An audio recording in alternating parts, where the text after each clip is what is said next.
Assalamualaikum warahmatullahi wabarakatuh. Kali ini kita bertemu kembali dalam mata kuliah Sastra Indonesia Kontemporer. Kali ini kita akan masuk sastra cyber, tentu bukan sastra yang baru untuk Anda dan sangat dekat dengan dunia Anda. Apa itu sastra cyber? Sastra cyber adalah karya sastra yang dipublikasikan melalui media teknologi informasi atau internet. Nah, biasa yang diterbitkan itu berjenis puisi dan prosa.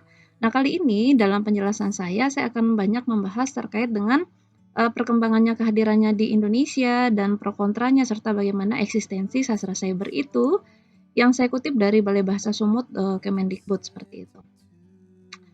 Sastra cyber dalam sejarah sastra Indonesia sebagaimana sastra jenis lainnya yang hadir dalam sejarah sastra Indonesia, hadir itu melalui proses kreativitas yang mengikutinya. Maka kehadiran sastra cyber di Indonesia juga mengalami proses yang sama, yaitu bagaimana karya sastra hadir dalam bentuk tokoh, waktu, dan peristiwa sastra yang dihadirkan dalam karya sastra itu. Maka yang membuat dia hadir dan berterima adalah proses kreatif yang dihadirkannya. Dalam intinya dalam kehadiran sastra cyber itu ada perlawanan atas kekuasaan. Karena apa? Mungkin ini munculnya gerakannya sebenarnya sudah ada sejak tahun 90-an ya. Kemudian muncul lagi pada tahun 2001 saat diterbitkannya buku antologi puisi cyber ini yang dimotori oleh Sultan Iwan Sukrimunaf, Nanang Suryadi, Nunuk Suraja, Tulus Sujarnako, Cunong, Medi Lukito. Nah, ini bergabung dalam Yayasan Multimedia Sastra.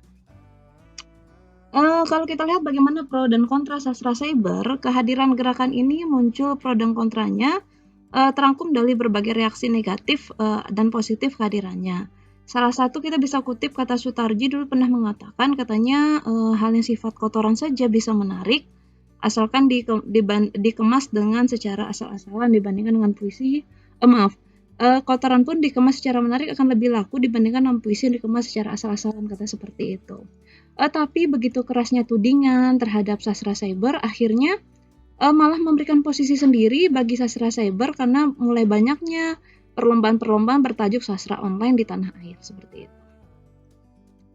Kemudian eksistensinya ini mau tidak mau tetap bisa bertahan karena perkembangan teknologi, bahkan hadirnya berbagai macam media sosial, Facebook, Twitter, Instagram, blog pribadi.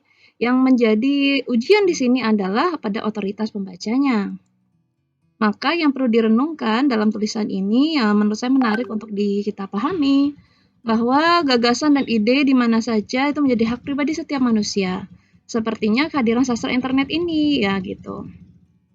Sebab di sanalah tempat bagi semangat dan kebebasan kreatif yang seliar-liarnya sekalipun selama ini tidak mendapat tempat terlayaknya sastra cetak atau rubrik sastra koran, tapi dia tidak bisa juga diabaikan. Jadi setiap orang punya hak untuk mengembangkannya dan bagaimana kita memposisikannya di sini adalah yang penting adalah otoritas pembacanya nanti dan bagaimana juga sebenarnya sebagai penulis bisa memberikan hal positif dalam karya-karyanya.